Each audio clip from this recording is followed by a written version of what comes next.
I supported Willow for 3 whole years. I poured endless resources into her, took her from a complete nobody to one of the hottest names in the industry. And yet, the day I visited her film set, she shamelessly ditched work to hook up with the male lead in a hotel. When I caught her red-handed, not only did she show no remorse, she actually blamed me for restricting her freedom, claimed her success had nothing to do with me. Right then and there, she had her so-called awakening, immediately signed with a female-only agency, vowing to join the girls and taking revenge on me, the pathetic, self-important man who had held her back. But little did she know, while these fake fairy-like girls were convinced I'd act like the typical male lead in their dumb romance dramas, desperately simping for her and begging her to come back, I did the exact opposite. I cut her off brutally, without hesitation, because I, George Wong, never let betrayal slide. And this agency full of fake fairies? I'll make sure they go down in flames. Chapter 01. The day I went to visit the film set, my girl Willow ditched work and was caught having sex with a male actor in a hotel. When the intimate photos were delivered straight to me, everyone on set watched my reaction in anxious silence, but I didn't even flinch, because my attention had already been stolen by a young woman in the corner who looked somewhat like Willow. It was mealtime on set, and a cafeteria auntie gave her an extra chicken leg meatball. She smiled with her eyes and gave the kind of bright, genuine smile that catches you off guard. I asked thoughtfully, "Who's she?" George Wong, the man in charge of the Wong family empire, has always had a soft spot for beautiful women. If a pretty face catches my eye, I tend to be a little more forgiving. Sometimes I even hand out resources and opportunities without a second thought. But ever since Willow came into the picture, that kind of thing had happened far less frequently. Still, my reputation is no secret. The director's eyes lit up slightly and answered right away. "She's Mrs. Liu's stand-in. Her name is Anna." I gave a small nod. "Since Willow's not here, shoot the other scenes first." "How's Anna's acting?"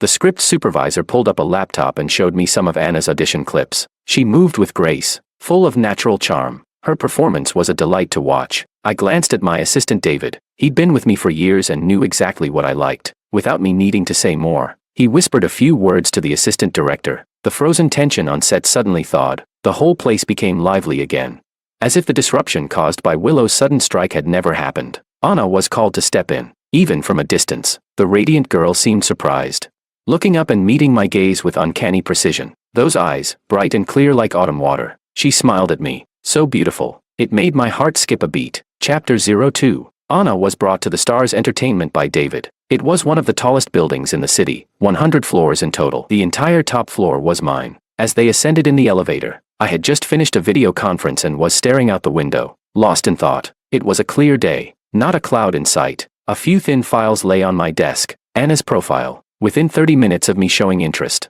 every detail of her life had landed in my hands. Anna grew up in an orphanage. She used to do well in school but dropped out for unknown reasons and started working as a background extra. She had some training in physical movement, so she often served as a body double in scenes where the female lead's figure was highlighted. I watched some of her audition footage. Though she had no formal acting education, Anna had an innate charm and a natural presence in front of the camera. But this industry is overcrowded. Talent alone isn't enough to break through. Take Anna, for instance. After years in the business, she remained unnoticed. Being Willow's exclusive stand-in was the most prestigious line on her resume. To be honest, her looks were outstanding. Photos didn't do her justice. Although she did resemble Willow to a degree, her aura was completely different. In real life, no one would ever mistake them for the same person. I assessed her investment value. Final verdict, S+.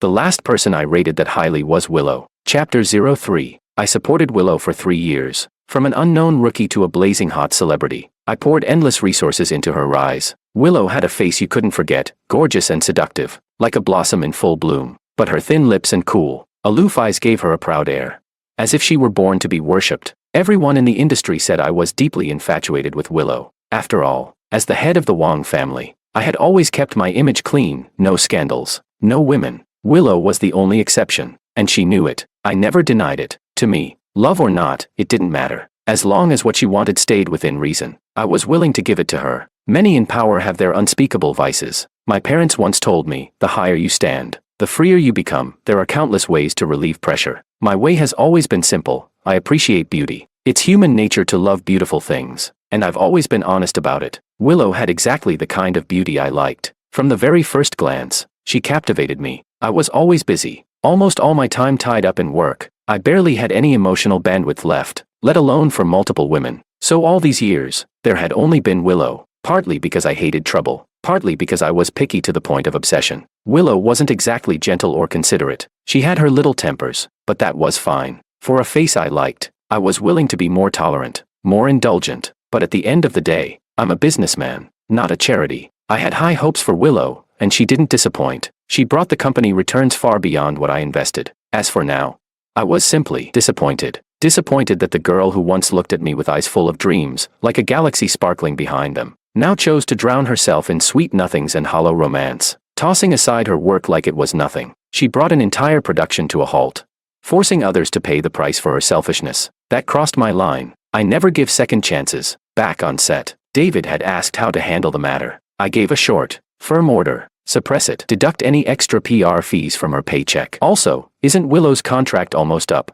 Start pulling back her endorsements and production resources. The Stars doesn't keep freeloaders. If she can't do the job, then someone else will take her place. Chapter 04. When Anna knocked and stepped in, it was only as she drew closer that I noticed a faint beauty mark beneath her eye. Her lips were full and glossy, her features softer than Willow's. She didn't have that same arrogant, haughty air. Instead, there was a calm warmth in her demeanor. She was slightly taller than Willow, probably thanks to her love for fitness. Her figure was tall and curvy, elegant in every sense, though simply dressed. Her aura made her seem like a fallen heiress from a noble family, and yet her eyes always carried a hint of a smile, the kind that immediately gave you the feeling this person had a peaceful soul. When she saw me, Anna paused for a brief second, barely noticeable, but the smile in her eyes slowly deepened, as if she'd just encountered something that genuinely made her happy. Her emotions were contagious. "Good afternoon, President Wang," Anna greeted politely. I offered no explanation as to why she had been called in, nor why this sudden meeting was happening. I got straight to the point, sliding a file across the table. "You haven't signed with any agency yet," I said. "This is a contract.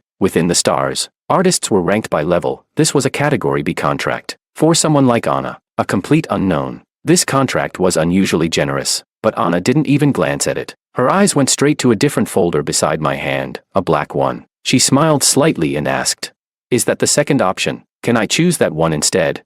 Smart and bold, I responded with a question of my own. "Do you know what my relationship with Willow is?" She took a moment to think, lips pressing together lightly. "She's your woman," she answered. Everyone knew I was Willow's backer. Anna didn't wait for me to speak, and followed up with, "If I sign that one, do I become your woman too?" Her bluntness caught me off guard. I looked at her, slightly puzzled. Anna had a pair of eyes that were impossibly clear, like untouched skies before pollution ever touched them. What she said could easily be misunderstood.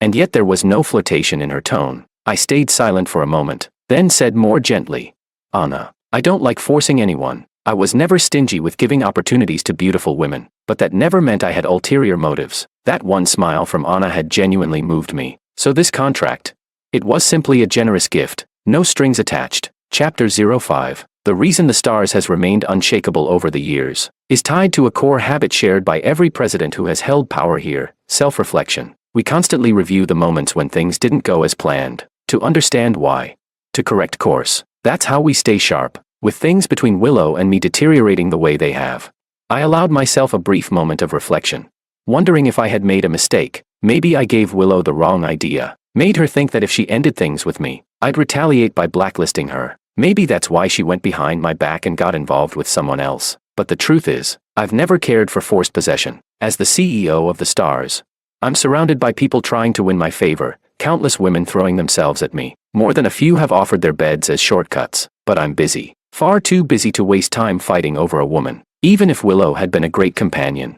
even if we did share some genuinely good times, I'd seen so many sides of her. Playful, sweet, angry, sad, joyful. Once, just to make her smile, I rented out an entire amusement park and set off a private fireworks show just for her. She'd accompanied me to countless formal events, officially acknowledged as my only partner with my tacit approval. In our most intimate moments, she would wrap her arms around my neck, touch her nose to mine, whisper my name.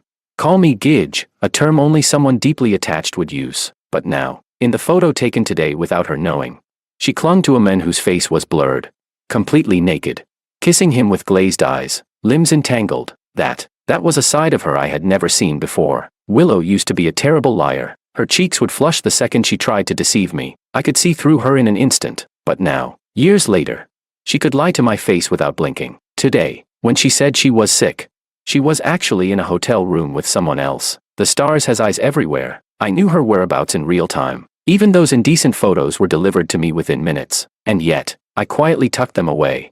Cleaned up her mess. Made sure the media never got a whiff of it. Not out of any lingering feelings. She was still one of my signed artists. A scandal would damage the company's reputation. I knew she had developed real feelings for Makoto. The male lead from her previous drama, the one she'd been shipping herself with for months. I'd noticed her distraction. Her emotional detachment. It's human nature. People change. I didn't take it personally. I simply decided to treat her like any other employee from that point on. She had been the one to fight for a place by my side. I had just gone along with it, and I had no issue letting it end. What I didn't expect was how far things had already gone between her and Makoto. Today's set visit had been a last-minute decision. I had just returned to the country and finally settled everything around me. Not seeing her there, and then discovering all of this, it caught me off guard, annoyed me, slightly, but that's all it was. Breach of contract should come with consequences. I don't force anyone. If she's unwilling, I'll simply replace her. Chapter 06. Anna looked at me for a few seconds without saying a word. There was something in her eyes, an emotion hard to define, like sunlight dancing on the surface of a calm lake. Shimmering and full of life, she had stunning eyes, gently arched, sincere in their gaze. As if she had chosen to look only at you, beautiful beyond words. I was momentarily distracted, broke my own rule and offered a rare explanation. If you choose to sign this contract, you'll have a solid future at the stars. But to my surprise, she smiled, not out of mockery or arrogance. She was genuinely happy. She blinked and said, President Wang, if I become your person, you're actually the one who's getting the short end of the stick. Flattery, no matter how empty, sounds like music when spoken by someone so beautiful. With her lips gently curved, she added, after all, George is the crown jewel of the stars, a business legend. Perfect. She was more tactful than Willow, and frankly, even more aligned with my aesthetic preferences. I stayed quiet for a few seconds, then slid the black folder toward her. An S+ contract, equal to what Willow once had. Of course, after what happened, I'd added far more restrictive clauses. Anna didn't even glance through it. She flipped straight to the last page and signed her name with a few crisp strokes. I reminded her, you can have a lawyer look it over. Anna smiled, eyes curving gently. No need. I don't really have anything worth being cheated out of. She added, and besides, President Wang wouldn't deceive me. It felt like a feather had brushed across my heart. I'll admit it. I was pleased again. Chapter 07. By the time I wrapped up work, the moon was already hanging high in the sky. I took Anna to one of my villas. This area was quiet and highly private. I had bought the property just last year. Willow had never been here. Anna had to wear disposable slippers for now. I told her to register her fingerprints in the system. This place hasn't had any other visitors. If there's anything you need, tell the housekeeper. He'll take care of it. She nodded seriously, looking oddly happy. I asked, what is it? She replied, Southwest, this place is yours, and now, it'll just be for you and me, right? She knelt down to help me change shoes. Tilting her head up, her features refined and stunning. Her blouse, crisp white silk, framed her figure elegantly. Looking up, she was pure and youthful. Looking down, the view was distracting. I didn't catch a word of what she said. I simply followed instinct, looked down at her slightly open collar, and said, stop using honorifics with me from now on. She smiled at me again, that same unreadable, soft-eyed expression, wet and glimmering like a kitten's gaze. She said, okay, Anna was born for this line of work. When her fingers gently kneaded my shoulders, my mind started to drift. The room was quiet, the only sound being fabric under her touch. Warm, dim lighting. Her pressure was perfect, sleep-inducing. She half knelt beside me. From the moment we met, this was the first time I saw something like doubt or nervousness in her expression. I don't have any experience, she said softly. Her cheeks were tinged pink. I'm afraid you won't like it. I was just about to reassure her. Honestly, even when Willow wasn't exactly cooperative, I hadn't cared much. Just looking at her face had been enough. But then, Anna tied up her hair and lowered her head. She whispered, so I want to try something else first. Is that okay? I didn't say no. That silence was my permission. Her lips were warm and soft. The temperature in the room began to rise. The air grew hazy, like I'd fallen into a fragrant hot spring. At first, Anna kissed awkwardly, clumsy, unsure. She froze a few times, maybe afraid of hurting me. Completely stiff. Her medical report had already been reviewed by my secretary. Clean, healthy, no history of illness. The documents showed she'd never dated anyone, barely had male friends. I'd asked her, half curious, if it was her first kiss. She nodded, and then earnestly promised, but I learned fast. And now, after experiencing her lips and tongue in a far more immersive way, I finally understood just how fast she could learn. Her progress was astonishing, addictive, so much so that I didn't even notice my phone vibrating beside me. The screen lit up. Incoming call, Willow. Chapter 08. When Willow called me for the 6th time, I finally picked up. I asked, "What is it?" She shot back, "What are you doing? Why aren't you answering your phone?" Willow was clearly oblivious to the fact that she'd been secretly photographed. Well, of course, she was wrapped up in her sweet little romance with Makoto. Who could get a hold of her like that? Her agent had been sick recently, and her assistant only dared to inform me about it first. There was a hint of displeasure in her voice over the phone, but she quickly laid her intentions bare. She said, "George, wasn't the lead female role in Director Jin's The Moon supposed to be mine? Why haven't I even received a casting call?" The Moon is the kind of show aiming straight for awards, and conveniently, Anna needed a Best Newcomer title. I had assigned Martin, our company's top agent, to Anna. He'd just returned to the stars after medical leave. Martin is incredibly efficient. That very afternoon, he laid out a full career plan for Anna for the next year, listing several fitting roles, including this one by Director Jin. Willow had been eyeing that lead role for a long time. After all, she'd always been cast in idol dramas, and now she wanted to shift into more serious productions. But since it suited Anna better now, I simply gave the audition opportunity to Anna. Anna had probably overheard, but she was obedient. Even now, without a word from me, she just kept going. I said, "Because I gave it to someone else." My tone was casual, indifferent. "Come," I said. "Willow, are you questioning me right now?" She went silent for a few seconds, as if realizing something wasn't right, and tried to soften her tone with a bit of sweetness. "George, you know I've been preparing for this role for a long time. I've been sick, so I've been a little irritable. Don't be mad at me, okay?" Honestly, I couldn't even hear what Willow was saying, because my fist suddenly clenched, and I let out a muffled grunt. Willow's voice came to an abrupt halt. There was dead silence on the other end of the line. Several seconds passed before she finally spoke again, her tone no longer steady. She asked, "What are you doing?"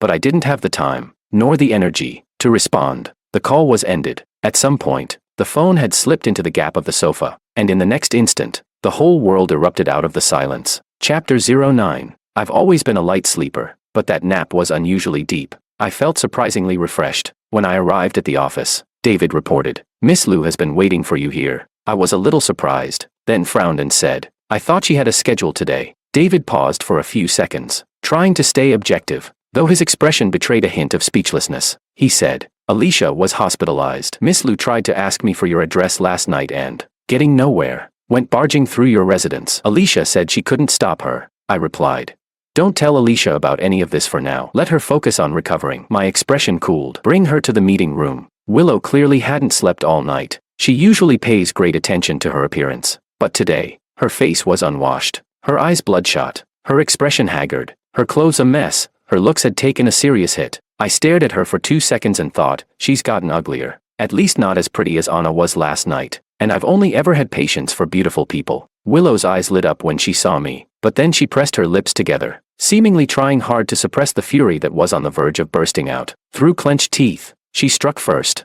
"George, where were you last night? What were you doing? Why did you hang up on all my calls and not pick up?"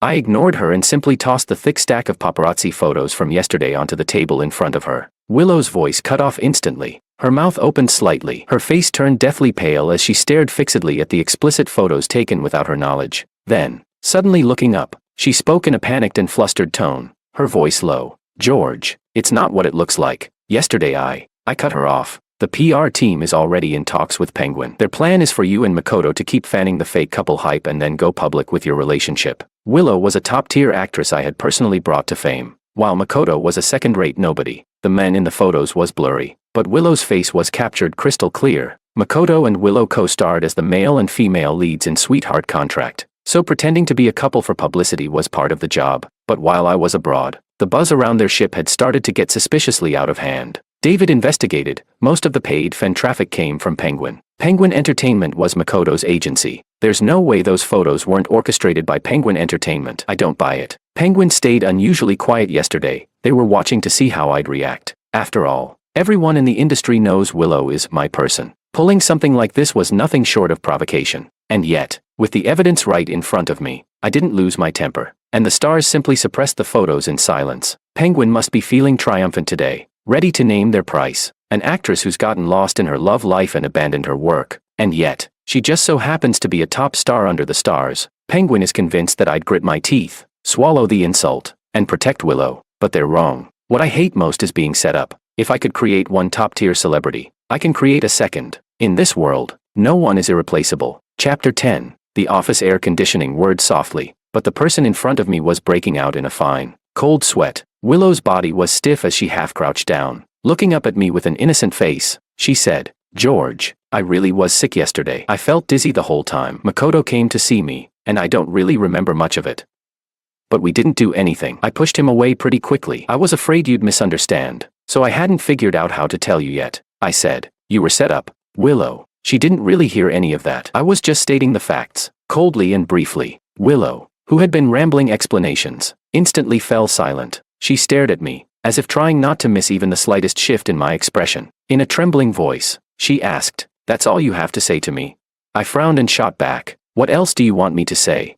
Willow bit her lip and said, "You knew about it yesterday. Why didn't you react at all? We've been together for 3 years, and you don't even ask me why." But the moment she chose to start something ambiguous with Makoto, it was already over between us. I didn't need to know the story behind that choice, because from that point on, she had nothing to do with me. Willow should have understood this before. Every choice comes with a price, and explanations after the fact. In the end, they're all just empty words. I was a little puzzled, so I asked plainly, "What kind of reaction do you expect from me? Pain, jealousy, anger? Do you want me to demand answers from you?" She snapped, "You never cared about me. You're always like this." As if I'd struck a nerve buried deep in her chest, she bit her lip, suddenly stood up, and angrily shouted, "George, you treated me like a pet, like an object, a thing. Have you ever seen me as your equal? Do you even have feelings?"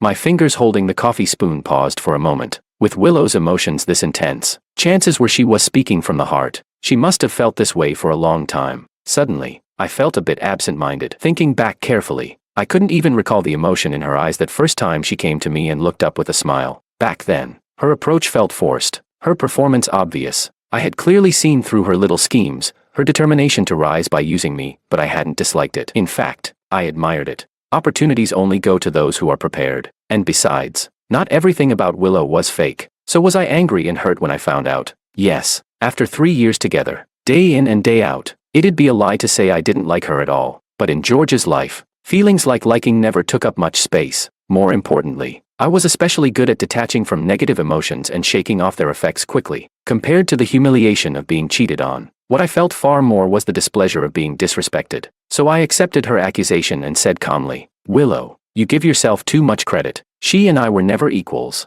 Not in social standing, not in emotional dynamics. It had been that way from the very first day she started following me." Willow clearly understood what I meant. The emotion in her eyes shattered instantly. She stared at me in disbelief, hands tightly clutching the hem of her skirt, and even let out a bitter, self-mocking smile. But I no longer had the patience to watch her clumsy performance. The last trace of emotional turbulence faded. My tone turned even colder as I said, "Did you really think I wouldn't be this ruthless, that I'd go all out to win you back?" Willow's expression went blank for a moment. I'd hit the mark again. She had mistaken my indulgence as something she deserved. My generosity had become the very foundation of her confidence. I finally found it laughable. I said, "Just because I'm not chasing after you doesn't mean you'll walk away unharmed. Willow, I'm not a philanthropist," revoking all the privileges and resources she had at the Stars. Knowing Willow, she'd soon be off looking for her next patron, and the best option now would be Penguin, already licking their chops, ready to sink their teeth into this prize. Everyone knew Willow had me backing her. If she defected to Penguin, it would be a blatant provocation. My father once taught me, the essence of power plays is making others fear that damaging your interests will inevitably harm theirs. So, when someone dares cross you, you must retaliate 1,000-fold, even if there's no immediate benefit to gain. Now that Penguin had stepped on my toes, I certainly wasn't going to let it slide. But my mother also taught me, when you stand at the top, a bit of grace goes a long way. Those who hold power must still win hearts. So I had no interest in destroying Willow outright. The board of the Stars was filled with loyal allies and trusted elders I had personally placed. Essentially, my word was law. Penguin, on the other hand, was different. Sophia, the heiress of the Lin family, had just taken control. There were still several rival factions within the company, constantly scheming, competing for power, and elbowing each other out. After a disheartened Willow was escorted out by security and assistants,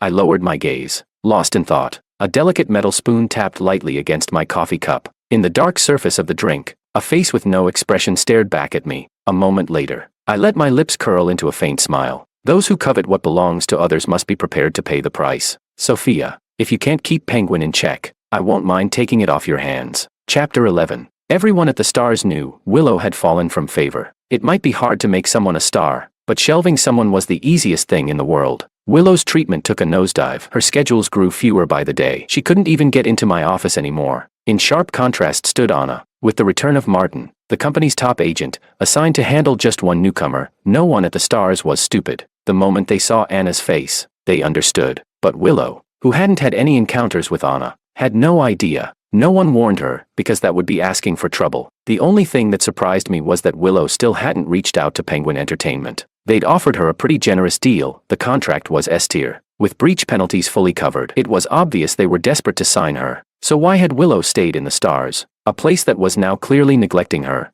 Was she waiting for a better offer, or did she have another motive? I soon got the answer, because on the audition day for The Moon, Willow showed up uninvited, though it was technically an audition. Anna was the candidate I had pushed forward. As long as she didn't mess up badly, the role was basically hers. Anna's scene was a fight sequence. Her eyes sparkled like stars, brows elegant as spring hills. Every movement highlighted her graceful form, and when she landed, her breathing remained calm and steady. As the biggest investor behind director Jin's production, the Stars and I had a close relationship with him. His eyes lit up as he watched, clearly in high spirits. He even teased me, saying, "With talent like this, President Wong, you didn't need to show up yourself. A single word from you would have been enough. You had me worried for half a month." I paused for a moment, suddenly realizing it was true. I almost never came to the set, and I never attended auditions. Too much work, too little time. I frowned, thinking about why I came today. It was probably because I wasn't quite at ease. Also, Anna had asked me if I ever watched the dramas she acted in. Willow used to make all kinds of requests. This role, that project. Wanting to be famous wasn't a big deal, and I had always indulged her. But Anna never asked for anything. She only asked little, irrelevant things, like whether I watched her shows, or when I usually had free time to check my phone, because she just wanted to share interesting things with me, anytime, anywhere. The food on set, something fun that happened in class, a casual hello. So simple, never fake. She was so pure. She'd blush if you teased her a little, which made me wonder, how was it that someone like her could be bold enough to offer herself to me so easily the first time we met?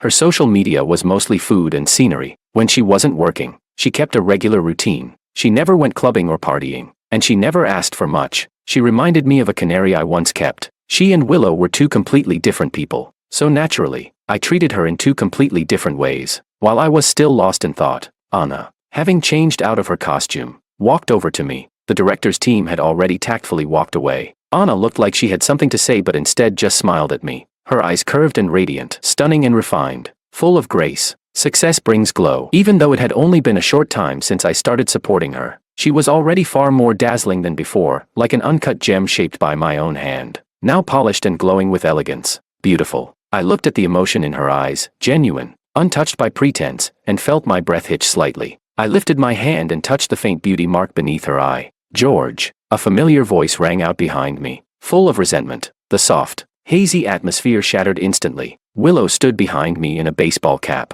face full of indignation. Her gaze locked on Anna, her eyes filled with rapidly shifting emotions: shock, hesitation, confusion, realization, fury, jealousy, fear, until all of it turned into deep hatred and disgust. Willow curled her lips into a sneer and said, "So it's you. I remember you. That little stand-in, right? What now? Stand-in on set? Stand-in in bed too?" Her expression was twisted, her tone increasingly hysterical. I frowned, seeing no one with her. I guessed she'd snuck in. I looked down at my phone, planning to call someone to escort her out. I'd long lost any interest in talking to her, especially now that she was acting crazy. Anna responded calmly. "Miss Liu, your words are vile. President Wong's personal life has nothing to do with you. And besides, if the problem lies in yourself, don't blame others for seizing an opportunity." Willow snapped. "President Wong, wow, you sure know how to suck up, and you dare talk to me like that. What the hell are you even?" Her face flushed red with anger, her tone dripping with sarcasm, her words becoming more and more outrageous. She bit her lip and spat. "President Wong really doesn't have standards, huh? All this time, you've been busy screwing her, right? A green tea bitch like her, probably sleeping her way to those roles. Who knows if she's already caught something nasty from outside." Bang. I slammed the folder hard into her face. My voice was icy. "Willow, can't speak like a human being anymore, or did I spoil you so much over the years that you actually think you're someone?" Willow stared at me, covering her face, dazed and stunned. I looked up and said, I already called someone to take you back. Don't embarrass yourself out here. Her face turned pale. She trembled all over. In a voice full of disbelief and despair, she shouted, "George, the stars gave all my resources to her, didn't they? Is that what this means? You don't want me anymore? Just because of her, you're completely done with me." Willow's real education level was middle school. Even before, communication with her wasn't always smooth. Sometimes I couldn't understand how her brain worked, but in this moment, I vaguely understood why she hadn't left the stars. She probably wanted to salvage our relationship. Isn't that laughable? My patience had finally run out, I said. This has nothing to do with Anna. You're being kicked out because you skipped work to sleep with another man, and were stupid enough to get caught on camera, damaging the company's image and interests. She suddenly stood up, chest heaving, her eyes burning with fury. She shouted incoherently, "George, I didn't get famous because of you. Let me tell you, it's the stars that can't live without me, not the other way around. I'll be just fine without you. Just wait and see." The whole place fell silent. Security had arrived. I didn't bother sparing her another glance. I said, "Get lost." Chapter 12. It wasn't until we returned to the villa that I realized Anna had been unusually quiet today, but the way she massaged my shoulders was still as gentle and meticulous as ever. I looked up at her and asked, "Not happy?"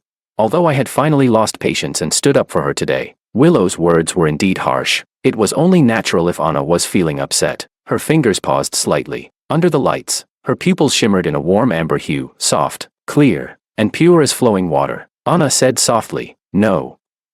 I just think it wasn't worth it." I asked, "What wasn't?"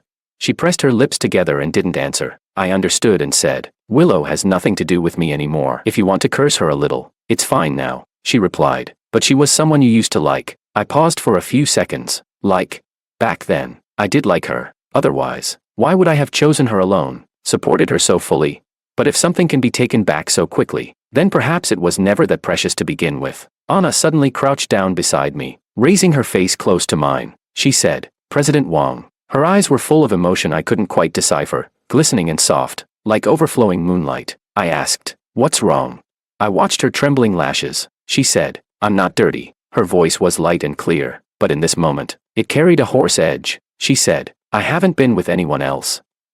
I'm very clean." Of course I knew that. I'd seen her medical reports. Her tone was casual, but something about it carried a subtle grievance. The official, detached response I had prepared caught in my throat. I leaned down and gently kissed her soft, moist lips. I didn't say a word. The temperature rose. Everything continued as usual. In our most intimate moment, those eyes of hers seemed to be saying 1,000 things. In her broken, whispery voice, I thought I heard her quietly asking, "Did you do it for me? Do you still like her? If you don't like her anymore, could you spare just a little for me?" But I wasn't sure if I heard her right, because she said, "None of that matters." I instinctively asked, "Then what does?" She stayed silent. She didn't answer, and I didn't press further. Starlight blanketed the vast universe, and everything melted into the moonlit galaxy. Chapter 13. Willow officially terminated her contract with the stars. Penguin sent someone to negotiate the penalty fees. I didn't make it difficult. I let her go without a fuss. Alicia is technically a distant cousin, something like a third cousin. Despite being a pampered heiress, she's always been enthusiastic about being an agent, bold, loyal, and driven. She had given her all to managing Willow, always first to fight for resources. Who would have thought Willow would sneak off while she was sick, skip work to date, and now even jump ship to Penguin? Once Alicia got the full story, she shot up from her hospital bed, livid, and cursed Willow, that ungrateful snake, for 3 straight hours. By the time I went to visit her, she'd already shaken off any signs of illness and was so energetic she looked ready to storm over and beat Willow up. She ground her teeth and growled, "President Wang, you just let that backstabbing idiot walk away like that." She gave up being the star's top actress to go get her blood sucked dry by Penguin, a sitting duck waiting to be gutted. She ought to donate her brain to science. And Penguin, those rats dare pull this dirty stunt right in front of us. I swear I'm gonna hang a protest banner outside Sophia's house. But the moment she saw my expression, she paused mid-rant and leaned in. "Cousin, you've got a plan, don't you?" I toyed with an orange in my hand and said, "It's actually better that she's gone. Some things are hard to do while she's still at the stars." I was thinking, like the Willow and Makoto situation. The fallout from that would have tarnished the star's reputation. She asked, "So what's the plan?" "Come on, tell me," I said. I had someone look into Penguin's and Willow's upcoming schedules. I spoke slowly and calmly. "They're planning a big slate of IP adaptations, 5 historical dramas, 3 modern romances, 2 fantasy wuxia series, and 1 spy thriller, and we've got all the expected air dates." Alicia's eyes lit up instantly. This is what we call business warfare. No need for sinister tricks or sword fights in the shadows. In entertainment, it's all about numbers, shows and artists. Head to head, I said. I've reviewed the quality too. Not hard to beat. So we'll match Penguin title for title, genre for genre, and launch our shows in the exact same slots. Alicia gasped, then gave me a thumbs up. This is savage. Only you could pull this off, President Wong. I paused, then added. As for Willow, she's not that dumb. Penguin wants to suck her dry, but it won't be that easy. There's going to be infighting, sooner or later. Her mood visibly improved. She leaned in again, whispering curiously. Wait a second, I heard you've been mentoring a newbie lately, Anna. Right, so now it's not just the stars versus Penguin, but Anna versus Willow too. I answered flatly. Alicia caught on immediately and clicked her tongue. Then I'd say Willow doesn't stand a chance. If Anna rises stepping on Willow's back, she'll go absolutely mad, I replied calmly. Anna used to be Willow's stand-in. I need to stay a step ahead. If Willow dared to use that fact against her, I'd make sure she experienced what it meant to be utterly crushed. But Alicia's smile gradually faded. Her expression turned oddly thoughtful as she cleared her throat and said in a gossipy tone, Cousin, it feels like you're putting more effort into this one than the last. I asked. Really? I frowned slightly, paused to think for a moment, then said, maybe it's because Anna is more what? I hesitated. I wasn't sure how to describe it. Logically, in this industry, there's no such thing as someone truly clean, but Anna made me feel like she deserved to be protected. My phone suddenly buzzed twice. It was a photo from Anna, her beloved thermos. The surface was worn from use, but etched near the bottom, so small it was nearly invisible, were the initials of both our names. Before she had it customized, she told me, this way, no one will notice. I was confused. If you don't want anyone to notice, why bother engraving it? She just looked at me quietly. After a while, she lowered her eyes and said, but I still kind of want people to know. Always cheerful Anna seemed, just for a moment, to show a flicker of melancholy. I didn't know what complex feelings she was holding inside. All I could do was offer a simple reassurance. Then don't hide it. No one will say anything. She went quiet for a long time. Then her warm lips brushed against my fingers, and she whispered, I'm not good enough, so I don't want to be your stain. In that instant, a random trending phrase floated through my mind. If she's willing to care about me, that's good enough. And just then, meeting Alicia's sparkling eyes, I absent-mindedly finished the sentence I'd left hanging earlier. She's prettier. Lust clouds judgment. It must be because she's just too beautiful. Beautiful enough to mess with my head. Alicia was briefly speechless. Then she gave me a knowing look and said, got it, President Wong. Chapter 14. Penguin and Willow had a falling out. Faster than I expected, because Willow refused to promote Penguin's newcomers and wouldn't go public with Makoto. For a top-tier actress in her prime, playing along with promo events or fake couple marketing was one thing, but going official with someone, that was career suicide. But Penguin didn't care. They were determined to ride the wave. They wanted their tightly controlled Makoto to eat this piece of meat, no matter what. Infamy is still fame in the age of monetized traffic. Even if Makoto was getting cursed out by Willow's fans now, a few months down the line he could cry a little, play the victim, and use the drama to win loyalty. Willow's job hopping wasn't exactly glorious, and her fans didn't know the full truth, but they did know she was being sidelined by her new agency and having a rough time.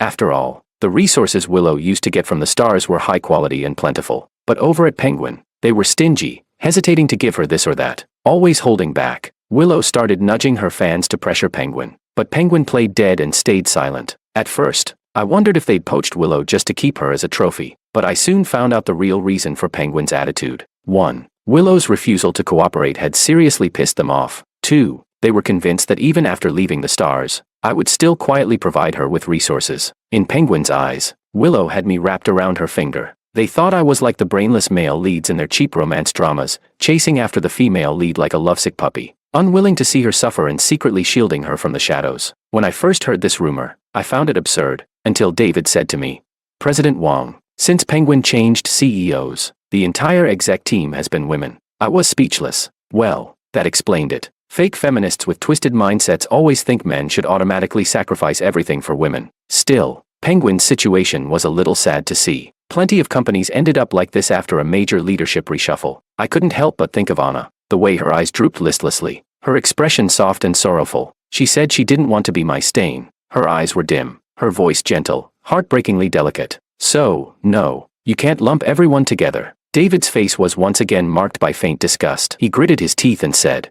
Penguin, they're all the same, just a pack of snakes. I looked down and signed a document. I said, then I'm afraid they're going to be very very disappointed. Chapter 15. Willow came looking for me again. According to David, she had been frantically trying to find me these past few days. I knew exactly why. Things weren't going well for her at Penguin. A ship needs both leads to play along. During this time, Willow's interactions with Makoto were stiff and reluctant. Her face practically screamed forced. Most of the ship fans had already scattered, and a group of Willow's loyal solo stans had started collectively attacking Penguin online. Penguin couldn't out-argue Willow's fans, but they could grind her down. They started lining up fast cash gigs for Willow, low-tier commercials and variety shows. Willow had originally planned to focus on improving her acting skills and transitioning into serious dramas.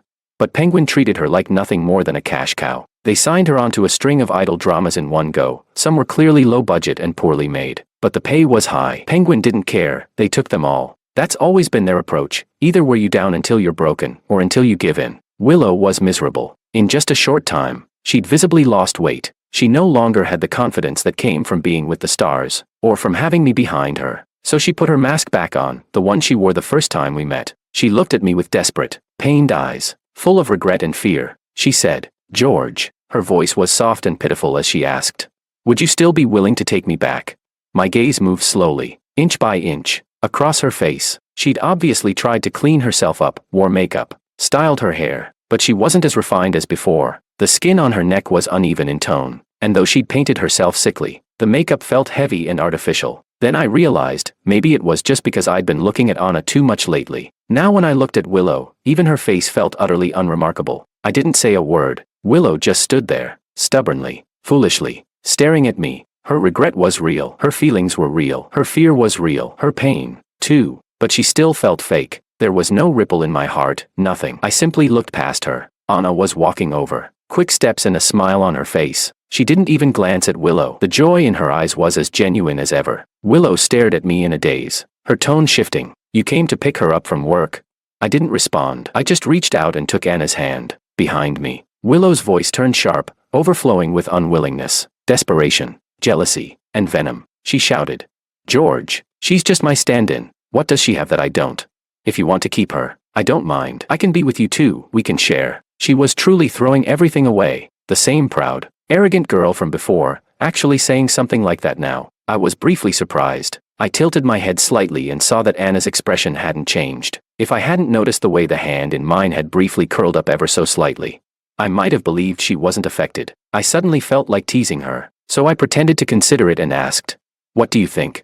Anna didn't answer. She lowered her eyes and waited quietly, her gaze unfocused, as if her mind had gone blank. After a while, she finally came back to herself and said, "If President Wang thinks it's good, then I think it's good too." A lie. She actually lied to me. This new side of Anna surprised me, and since I had no interest in dealing with irrelevant people anymore, I said flatly, "I don't think it's good." In an instant, Anna's eyes lit up. She tried hard to control her expression, but the joy spilled out from her face uncontrollably. It was contagious. I reached out and gently patted her head. As for Willow, she was taken away by security. Whatever she shouted behind us, we didn't hear a word. Chapter 16. No one knew what Willow was feeling, but the very next day, a wave of gossip flooded the entire internet, accusing Anna, once Willow's stand-in, of using underhanded means to rise to fame. I suspected she paid out of pocket to commission the smear pieces herself. She must have completely lost her mind. Still, she knew who she could and couldn't mess with. She didn't dare mention a single word about me. As public opinion started to heat up,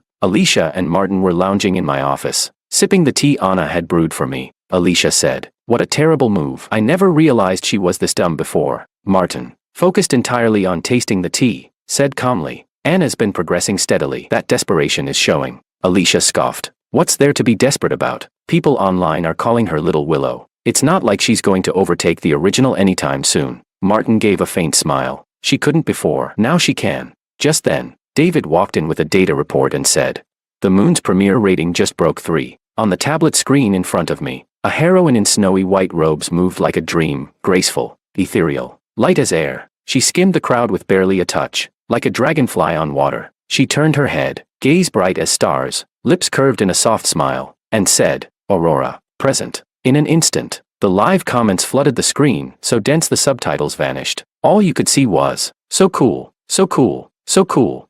Martin gave a succinct assessment. "Good performance. Glad I signed her up for all those classes." Alicia made a sound of surprise. "She really is gorgeous. Looks a bit like Willow, but totally different vibe." President Wang, you've been watching the moon this whole time.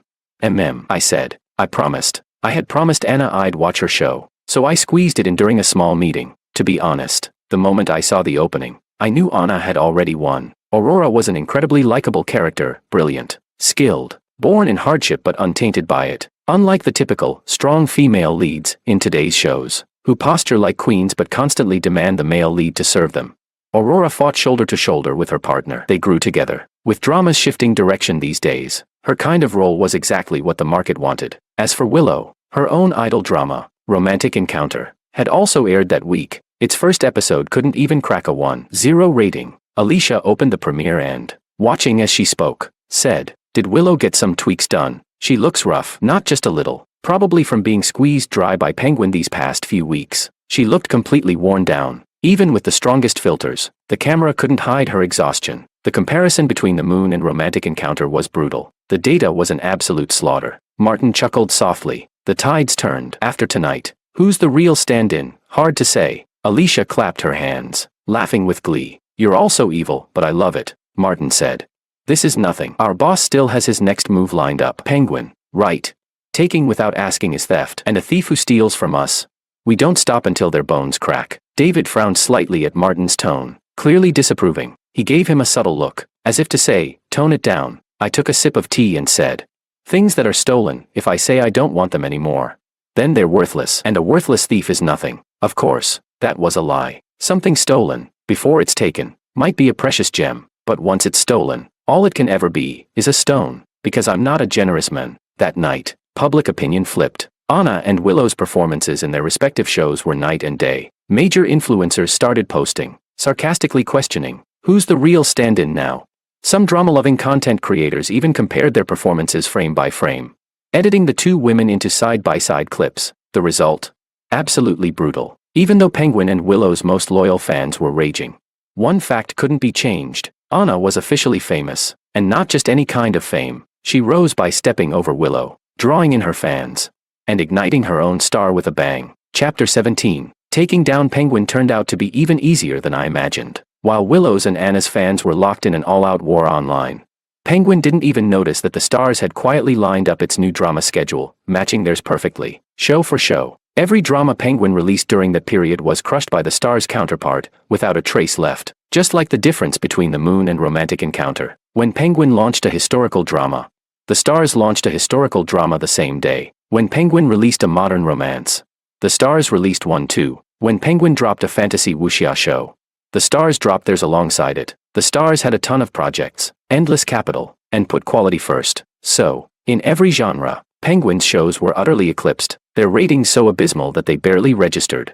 Their performance was so dismal they didn't even dare include the numbers in internal reports. Stock prices plummeted. It was a complete rout, a swift, brutal, overwhelming defeat. Streaming platforms began treating Penguin like a plague, turning down multiple partnership proposals. Truth be told, Penguin's productions weren't completely trash, but comparison is the sharpest blade. When placed side by side with the Stars' big budget, high-polish releases, even their primetime shows, Penguin didn't stand a chance. They were crushed into dust. Penguin couldn't hold out any longer. Or rather, Sophia couldn't. She sent people to feel out the situation, but David politely sent them away. She never even got to see me. At this point, the entire industry saw it clearly. Penguin had offended me. The Stars went all in, sparing no expense. Using the most direct, heavy-handed method, we burned through half of Penguin's investment projects and left them bleeding. In less than a month.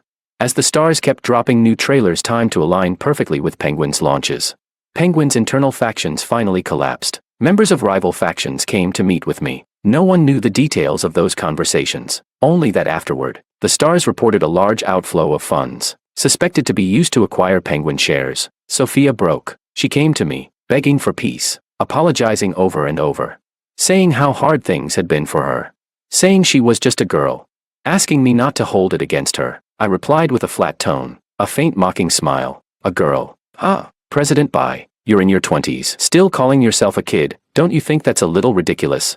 Sophia's face stiffened. She pressed her lips together, silent. I sat back, perfectly composed, watching her performance in full. Then I tossed a folder onto the table. Take a look. Sophia didn't understand at first, but the more she read, the paler her face became. Her lips trembled. Then with a loud thud, she dropped to her knees. There wasn't anything special in the folder, just solid evidence of Penguin's illegal activities. I'd used a few tactics to get it from Makoto. The guy was trash, ambitious and scheming. After tricking Willow into getting close to him, he secretly took photos of them kissing, among other things, then teamed up with Sophia to pull off their plan. I said, "Miss Lin, you know exactly what this folder is worth. My advice, retire early, before you get burned." 1 hour later, Sophia left the stars looking like a ghost. Penguin had officially changed hands. Chapter 18. At the end of June, The Moon was nominated for the Golden Screen Awards, private setting, with references to categories like Best Drama, Best Director, Best Actor, Best Actress, Best Screenplay, and Best Scriptwriting.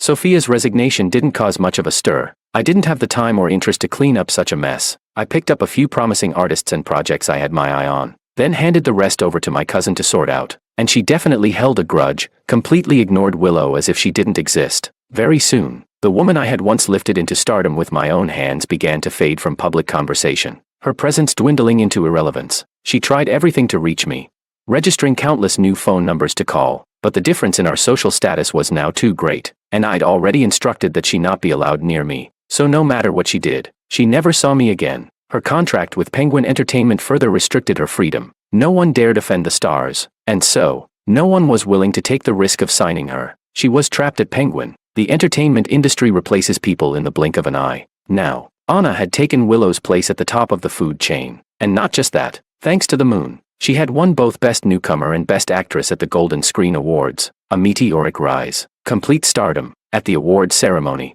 Anna walked on stage holding her thermos. She said, "I want to thank someone. He is my moonlight, and my benefactor." The silver initials on the edge of the cup shimmered faintly. I applauded from the audience, unable to stop the subtle ripple in my emotions. But in the end, all I told her was, "You don't have to mention me. I don't need anything in return," because investing in her had already given me nearly 100-fold return. That was the truth. Anna smiled at me. It wasn't a wide, joyful smile, but her eyes held that same unplaceable, glistening emotion. She said, "I just wanted to leave behind some trace that I once stood by your side." I asked, "What?" She smiled gently and said, "I see the bright moonlight cast upon the beams. I do not ask to grow old with you in the years ahead. I only wish to walk with you tonight and share this moment." It was the final line Aurora says to the male lead in The Moon. I had never seen anyone in this industry perform with as little trace of performance as Anna. Unless she wasn't acting. Anna was still smiling, gentle, sincere, radiant, just like always. Her eyes shone with light, and her voice was reverent. She said, "There may be many Annas in this world, but there is only one George. So this admiration for the moonlight upon the beam was always mine alone. None of that really matters. What does?" She didn't say it out loud. She only answered in her heart. She looked up at George and thought, "The moon hangs high in the sky. All you have to do is look up."